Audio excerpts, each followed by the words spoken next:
Hi guys! So today I just wanted to do a really quick review for you of the NYX Strobe of Genius Illuminating palette. I got this from the NYX After Dark event, which is the same event I got all of the MAC lipsticks NYX lipsticks that I've been swatching. That's where I got those.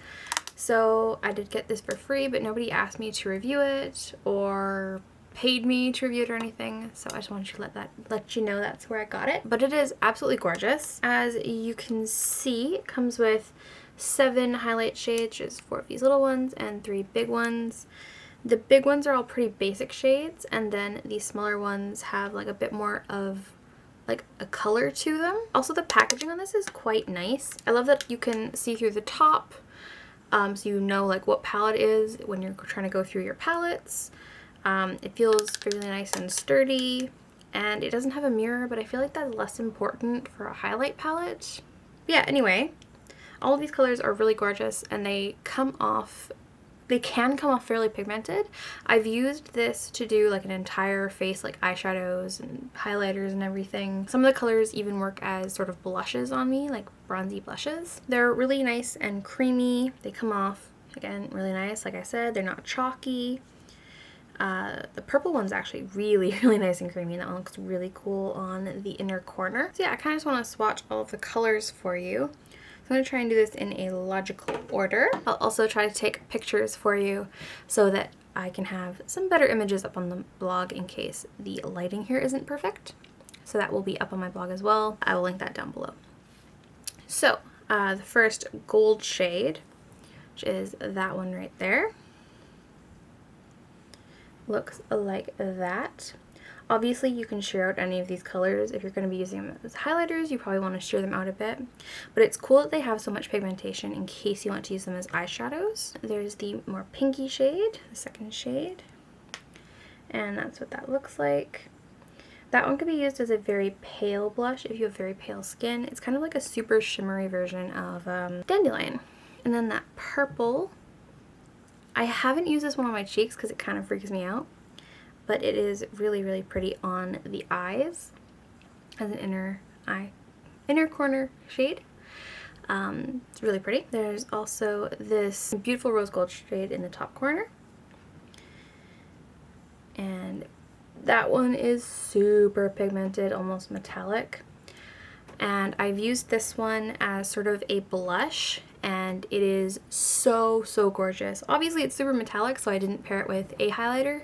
I use it as a highlighter blush combo product, but it is absolutely gorgeous, and it would be really beautiful on the eyes as well. I also think that one would show up really beautifully on darker skin tones as well as lighter skin tones, just because it does have a bit more deep pigmentation. So those are all of the top ones, and then the bottom ones, which again are more basic shades. So the more mid-tone champagne shade is that one right there,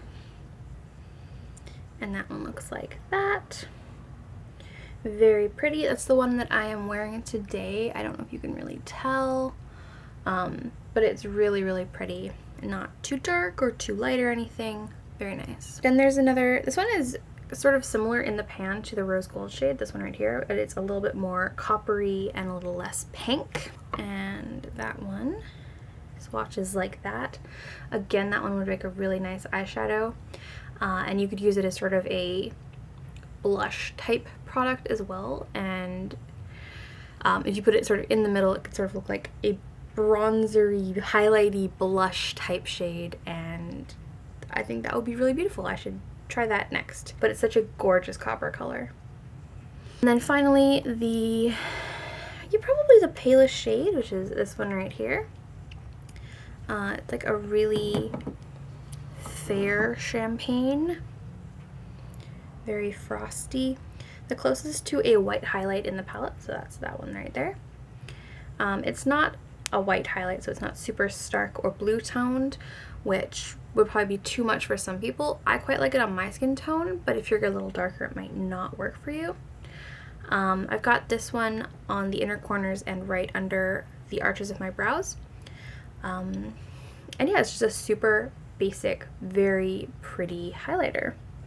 So that is all of the highlighters in the pan. Again, I will take photos of my hand right now before I smudge them and I don't have to swatch them all again. But yeah, these are super pretty, really pigmented, sheer out really, really well, and I think it's a really great palette. I can't recall how much it costs. I'm gonna guess that it's like $15 or $16, as that seems about right for a NYX palette with a bunch of shades. So I will leave some links to different places you can buy it down in the description if you're interested in getting it. I think it's really pretty, and it'd be a cheaper way to get a bunch of different highlights to play with than buying like one of the Anastasia Glow kits or something. So if you're more into the drugstore makeup, these are some really great drugstore highlighters, and I really, really like them. Let me know down in the comments if you have tried this palette or any other like highlighters from NYX or the drugstore, or what your favorite highlighters are. That'd be cool to know down in the comments below. Don't forget to give this video a thumbs up if you found it useful, and subscribe to see more videos from me, and I will see you in my next one. Bye guys! Next I've got a new Essence base. This is the I Love Color Intensifying eyeshadow. This has a slightly different color base than the one I usually use. There you go. So that's the one I usually use. That's the I Love Stage, which is a little bit of a